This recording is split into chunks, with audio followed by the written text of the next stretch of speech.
Bem, pessoal, sejam bem-vindos a mais uma parte da nossa aula de cinemática de partículas. Especificamente nessa parte, nós vamos estudar o movimento de projéteis, né? O movimento de projétil, na verdade, é uma situação particular do estudo das componentes, da decomposição do movimento curvilíneo em componentes retangulares, tá? Então, aqui nós temos o seguinte, ó, que o movimento de um projétil em voo livre é frequentemente avaliado em termos de suas componentes retangulares, né, que é uma continuação do que nós estamos vendo, o que permite descrevê-lo na forma de movimentos retilíneos equivalentes, horizontal e vertical. Então vejam como exemplo aqui, né, essa esteira para transporte de areia, né? Então nós podemos imaginar as partículas de areia caindo sobre esse monte aqui e descrevendo essa trajetória curva.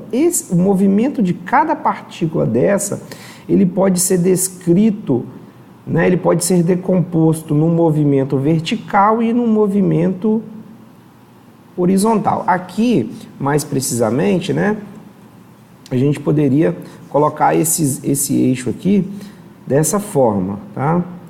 Eu teria aqui um movimento horizontal, um movimento na direção X e um movimento vertical na direção Y, ok? E aí, decompondo esse movimento, teríamos aqui, por exemplo, né, poderíamos aqui definir a velocidade com que essas partículas de areia estão deixando a esteira transportadora. Então, a grande questão aqui é decompor esse movimento em uma coordenada horizontal e em uma coordenada vertical, de modo que nós possamos avaliar esse movimento de forma independente nessas coordenadas. Aí, o movimento horizontal, né? E aí vamos falar agora do movimento horizontal e do movimento vertical. O movimento horizontal, nós temos que a aceleração é igual a zero. A aceleração na direção x é igual a zero. E por que isso? Porque se nós pegarmos aqui uma partícula, né? Se nós pegarmos uma partícula em um dado ponto e desprezarmos, vamos colocar aqui que ela é lançada com uma velocidade V0. Se nós desprezarmos a resistência do ar, tá? Se nós desprezarmos a resistência do ar, nós não teremos uma aceleração que se oponha ao movimento na direção X. Ou seja, se nós desprezamos a força de atrito do ar, né, e, consequentemente, podemos admitir que a aceleração que essa partícula está sentindo é igual a zero, né? Então, a aceleração é zero porque nós estamos aí desprezando a resistência do ar. E se a aceleração é zero, ou seja, é uma constante, nós podemos usar essas três equações aqui que nós definimos lá no início da nossa aula, né? As equações fundamentais para a aceleração constante. E aí, pegando essas três acelerações, velocidade como uma função do tempo, posição como uma função do tempo e velocidade como uma função do deslocamento, e admitirmos que a aceleração é zero, vejam, nesse caso eu vou ter que a velocidade final da partícula é igual à velocidade inicial, ou seja, a velocidade é constante. Nesse segundo caso, para a posição em função do tempo, se nós admitirmos que A é zero, nós teremos o quê? Aquele caso do movimento retilíneo uniforme. Então, esse movimento em X, movimento na direção X, vai ser regido por essa equação aqui. É a única equação que sobra. Por quê? Porque essa equação também da velocidade como uma função do deslocamento, se A é zero, todo esse termo vai para zero, e aí eu tenho que a velocidade final também é igual à velocidade inicial, né? Que é esse caso aqui. Da mesma forma que aqui em cima. Então, a única equação que rege o movimento horizontal é a equação do movimento retilíneo uniforme, né? Que a gente falou lá no início das aulas, ok? Então, o movimento x, o movimento na direção na coordenada x, sempre será regido por essa equação, unicamente por essa equação. Agora, o movimento vertical, por sua vez, ainda que nós desprezamos, né, imaginando aqui novamente a trajetória, desprezamos a resistência do ar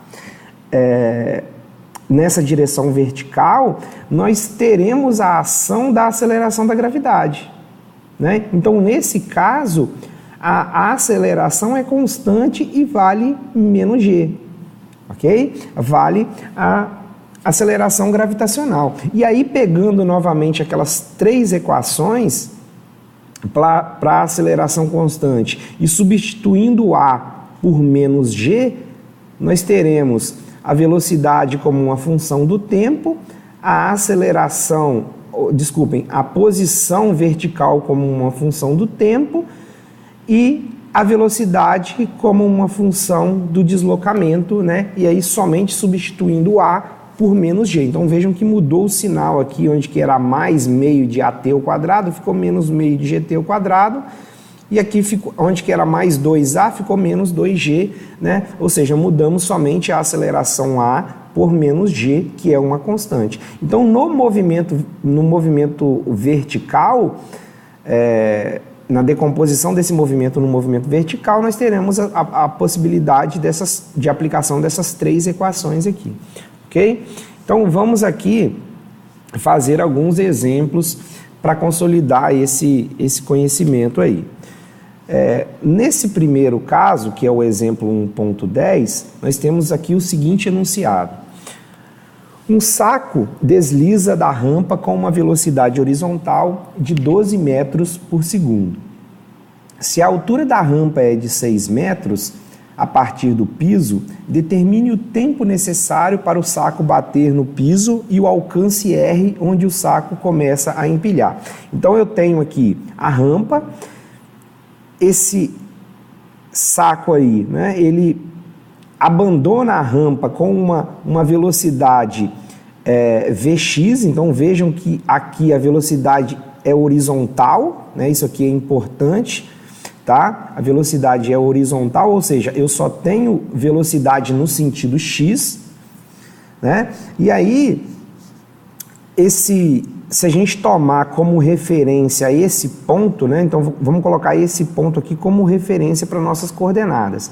Ele cai a uma altura de 6 metros, uma altura vertical de 6 metros, tá? Até atingir a posição B, ok? E essa posição B, tomando aqui o A como referência, ela está a uma distância R, né, no sentido x aqui. Então, ele cai a uma distância de 6 metros na direção y e se desloca a uma distância r na direção x. E é justamente essa distância r que eu quero definir, e além disso, eu quero definir o tempo, né, ou seja, o t de AB, o tempo necessário para que essa trajetória seja realizada.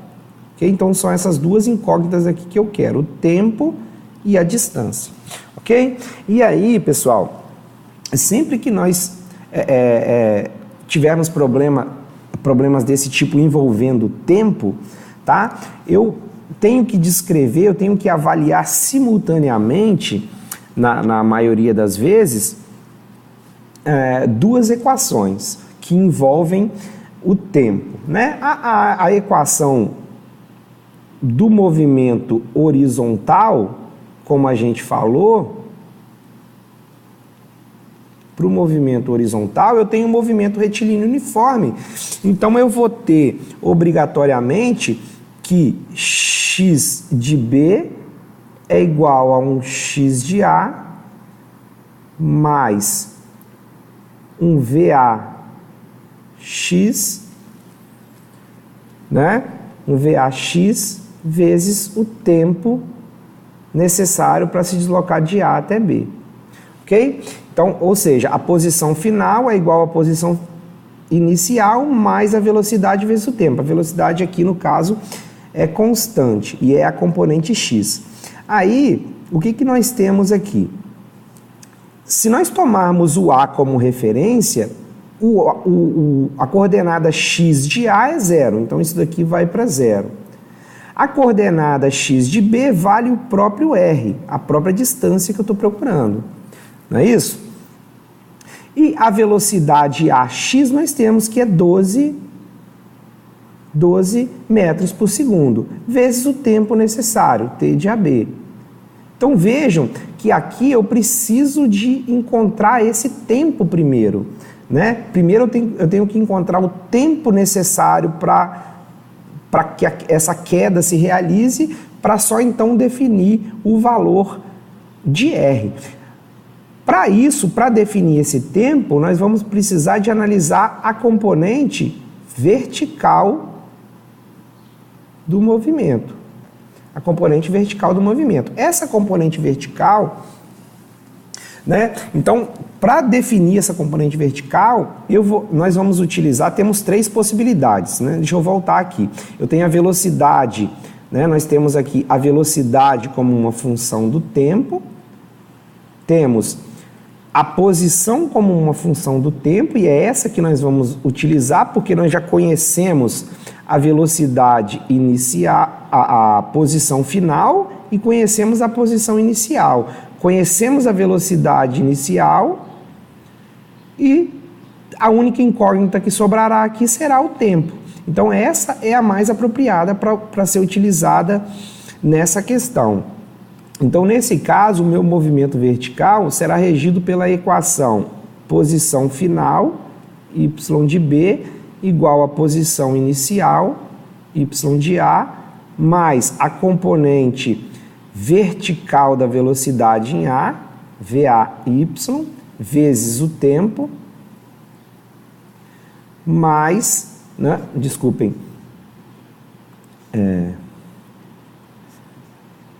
menos 1/2 GT de AB ao quadrado, né, vezes o tempo ao quadrado. E aí, pessoal, nós temos o seguinte aqui. Se aqui é minha referência, como nós falamos, se o ponto A é referência, então o y de A é 6 metros e o y de B é 0. Né? Então isso daqui é 0.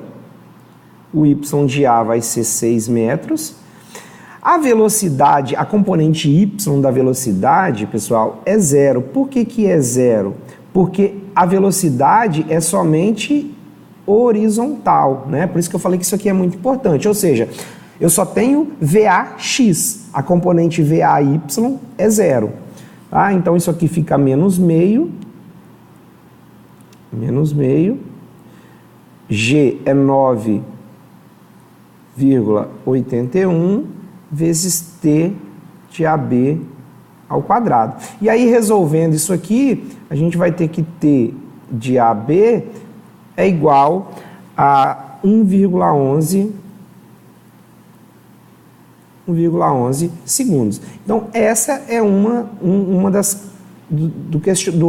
dos questionamentos do problema. O tempo necessário para que o movimento seja realizado. E aí, definindo o tempo, nós também definimos essa distância R. Então, a distância R será 12 vezes 1,11, que é o tempo. Isso vai resultar em uma distância R de 13,3 metros, ok? Então, definimos aqui a distância R, né, onde o saco cai, e o tempo necessário, o T de AB, o tempo necessário para que esse movimento seja realizado. Ok? Então, temos aí a solução de um exemplo. Vamos para o próximo exemplo. Nesse exemplo 1.11, nós temos o seguinte enunciado. A máquina trituradora de madeira é projetada para lançar lascas de madeira a uma velocidade inicial de 7,5 metros por segundo.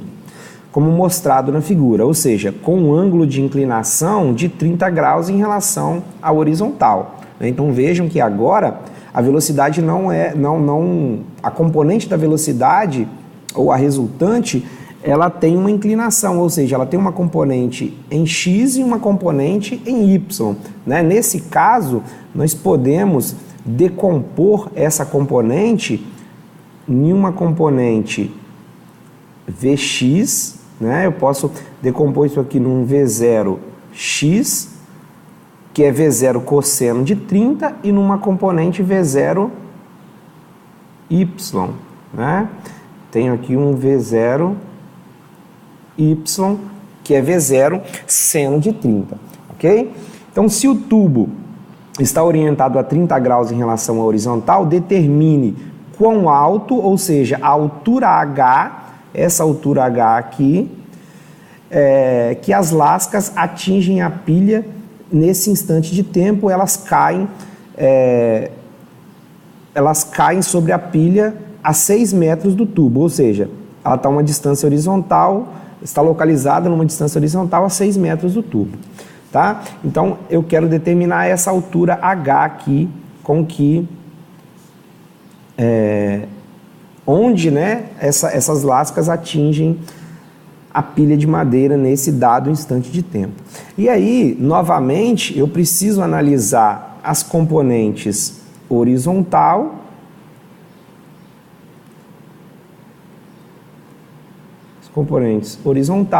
e vertical. Então, sempre que envolve tempo, tá? Eu prefiro particularmente começar pelo movimento horizontal, porque ele é mais simples, ele só tem uma equação, movimento retilíneo uniforme. Então, aqui eu posso falar que x de A, a posição final, é igual à posição inicial, x0, mais V0A vezes t de 0 a A, ou seja, o tempo para se deslocar do ponto 0 ao ponto A aqui.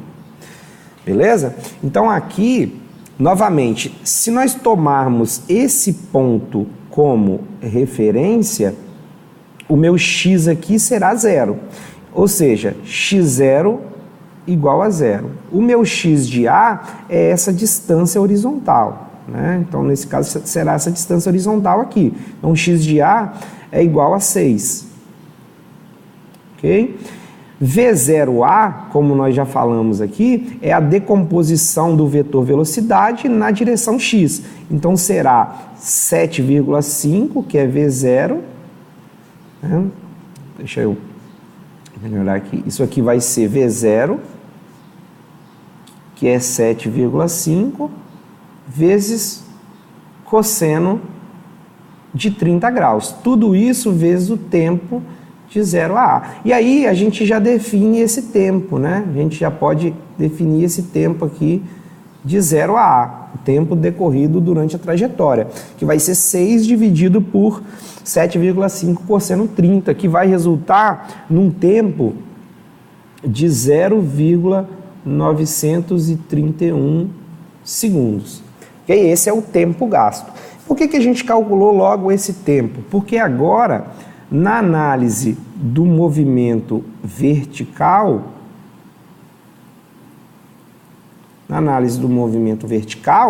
eu posso usar esse tempo, para definir essa altura máxima.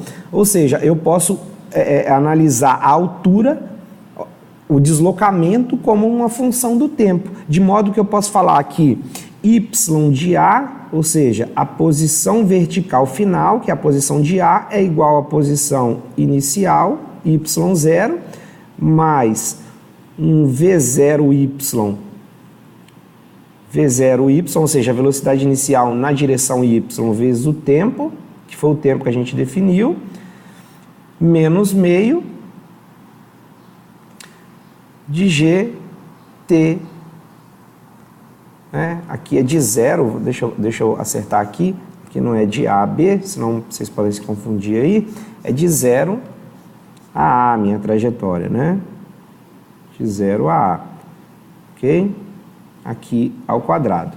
Então, tomando como referência a minha posição final é o próprio H, né? É o próprio H. A posição inicial será 2,1 metros, né? A posição inicial é 2,1.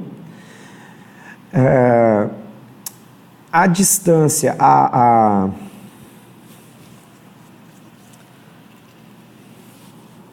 velocidade, né? A componente vertical da velocidade será dada como a gente já decompôs ali, 7,5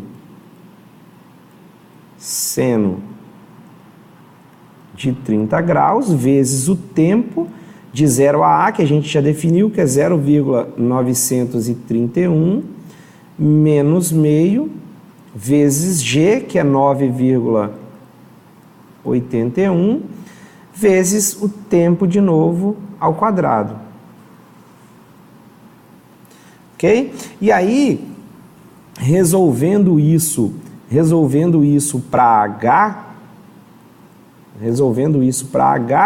né? Isso aqui virou uma simples equação algébrica, isso vai resultar em uma altura de 1,382 metros. Ok? Isso daqui é a altura. Aí, pessoal, vocês podem se perguntar o seguinte: professor, aqui não poderia ser, como o H está abaixo da minha referência, não poderia ser menos H? Poderia, não tem problema nenhum. Aí, o seu resultado ficaria menos 1,382 metros. Ou seja, seria a posição, tá? Ele me daria a posição aí, H. Como o problema pede a altura, é mais interessante deixar esse valor positivo, né? Mais interessante deixar esse valor positivo, porque na prática você não tem aí não há que se falar em altura negativa, né? Mas a gente poderia entender isso também como a posição, ok? Então, mais um exemplo de movimento, exercício relacionado a movimento de projéteis. E para encerrar essa parte de movimento de projéteis, vamos aqui a mais um exemplo 1.12. Nesse exemplo, temos o seguinte enunciado: a pista para a corrida foi projetada de maneira que os pilotos saltem da rampa de 30 graus a uma altura de 1 metro. Durante uma corrida, observou-se que o piloto permaneceu no ar por 1,5 segundos. Determine a velocidade escalar na qual ele estava deixando a rampa, a distância horizontal que ele se desloca antes de atingir o solo e a altura máxima que ele alcança. Despreze o tamanho da motocicleta e do piloto. Ou seja, adote, né? Isso aqui está me dizendo para mim adotar o movimento como um movimento de uma partícula, desprezar as dimensões. Ok? Aí percebam que o problema, ele já me deu o tempo gasto durante o percurso. Ele fala que esse tempo, né, o T de A até B foi igual a 1,5 segundos, o tempo que ele permaneceu no ar, 1,5 segundos. O problema aqui é qual a velocidade, tá? Ele quer esse VA, qual a velocidade que ele sai, né, que ele abandona a rampa. Quer saber o valor, qual é a distância que ele alcança, né, a distância de A até B, e qual a altura máxima que ele alcança também. Ok? Então vamos começar aqui, de novo, fazendo a análise do movimento horizontal. Análise do movimento horizontal. No movimento horizontal, nós temos que x de B é igual ao x de A mais VAx, ou seja, a componente x da velocidade, vezes o tempo de A até B. Né? E aí, se nós tomarmos como referência o ponto A, logicamente x de A é 0 e o x de B vale o próprio R, a própria distância máxima aí alcançada, que o problema pede. O VAx é a velocidade A, né, é a componente horizontal aqui, tá ok? Seria essa componente horizontal. Então é VA vezes o cosseno do ângulo, cosseno de 30 graus, vezes o T de AB, que é 1,5, que ele já me dá, ok? Então R, vejam que eu não consigo definir o valor de R aqui, porque eu tenho uma equação com duas incógnitas, porque eu ainda não conheço VA, ok? Ainda não conhecemos VA. Então vamos analisar o movimento vertical, né? Vamos analisar o movimento vertical aqui, né? O movimento vertical que esteja relacionado com o tempo, ou seja, deslocamento como uma função do tempo, porque ele já me dá o tempo aqui, né? E aí, possivelmente será possível, através dessa análise temporal do deslocamento vertical, analisar, determinar qual foi a velocidade com que ele abandonou a rampa. Então, para isso, nós vamos fazer o seguinte, vamos falar aqui y de B, né? Y de B, que é a posição final, é igual a y de A, mais a componente vertical da velocidade A, vezes o tempo, menos meio de gt ao quadrado, ok? E aí, como nós podemos observar que a posição de B é zero, né? Isso aqui é zero, a posição de A é 1 metro, tá? Que é esse valor aqui que ele me dá, a rampa está a 1 metro de altura, mais a componente y da velocidade é esse vetor aqui, né? Seria esse vetor aqui, que é o VA seno 30 graus, vezes o T de AB, que é 1,5, menos meio, vezes G, que é 9,81, vezes 1,5 ao quadrado. Isso vai dar 0 igual a 1 mais VA seno 30 vezes 1,5 vai dar 0,75 VA. E isso daqui, né, essa parte final, dá menos 11,036. Então a gente tem que VA,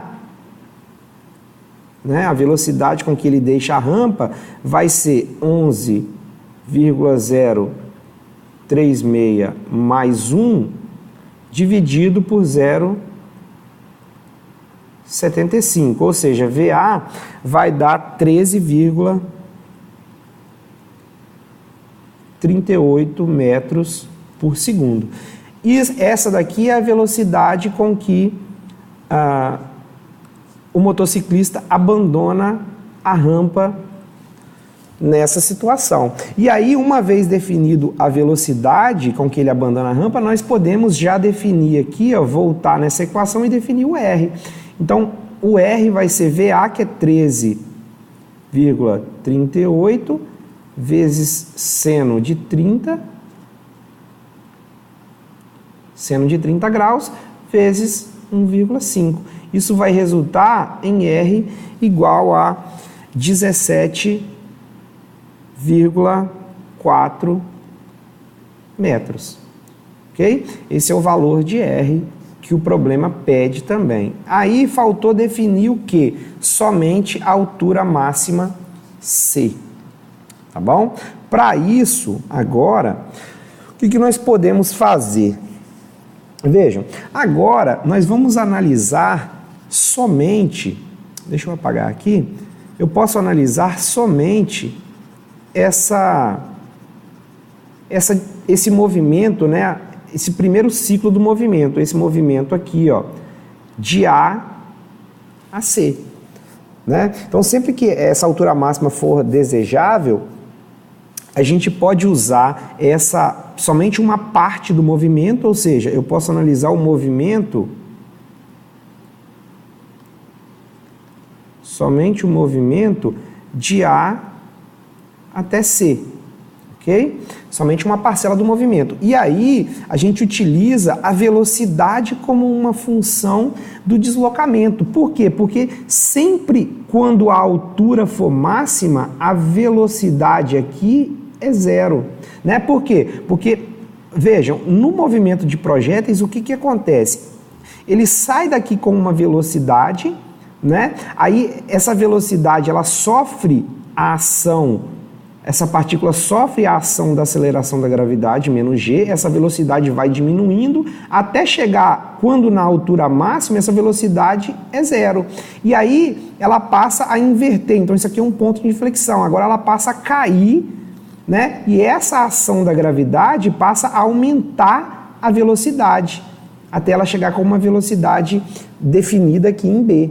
Tá ok? Então, sempre quando a altura é máxima, a velocidade é zero. Então, isso aqui é uma observação importante. E aí, isso nos permite usar essa equação aqui, a velocidade final é igual à velocidade inicial menos 2g, que multiplica posição final menos posição inicial. Ou seja, velocidade como uma função do deslocamento. E aí nós sabemos, aqui é c, né? A velocidade de c. Aqui nós sabemos que a velocidade em c é zero. Então eu vou ficar com zero igual a velocidade em A, que nós já definimos. A velocidade em A, no caso aqui, né, eu estou analisando, vamos só voltar aqui, pessoal, porque senão depois vocês podem confundir isso. Isso daqui, na verdade, eu estou analisando também o movimento, ó, estou analisando esse movimento vertical, ok? Então, estou aplicando essa equação VA, VC, Y, né, ao quadrado é igual a um VA y ao quadrado menos 2g, que multiplica y de c menos y de A. Ok? Então, tudo isso daqui está na direção y, para vocês não se confundirem depois.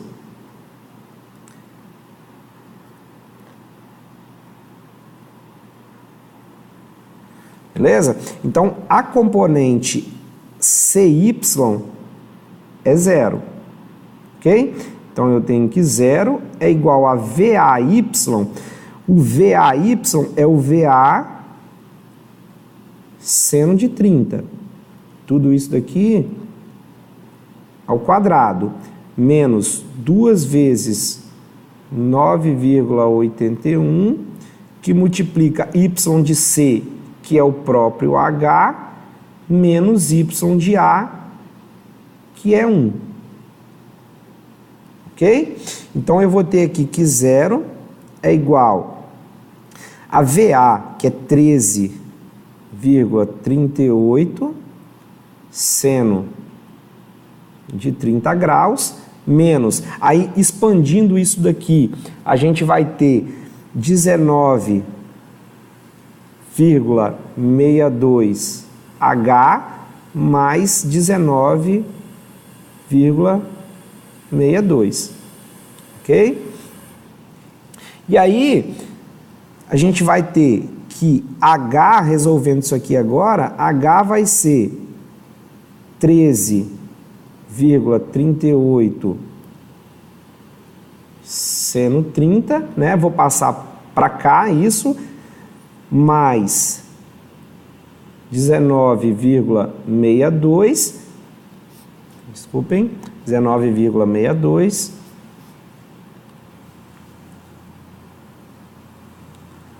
sobre 19,62. 62. Eu passei positivo porque esses dois vão vir negativo e esse negativo vai ficar tudo positivo. Isso vai resultar em H igual a 3,28 metros. Ok? Essa é a altura máxima que o motociclista alcança. Ok? Então finalizamos aí o estudo do movimento de projéteis. Bons estudos a todos e até a próxima parte da aula.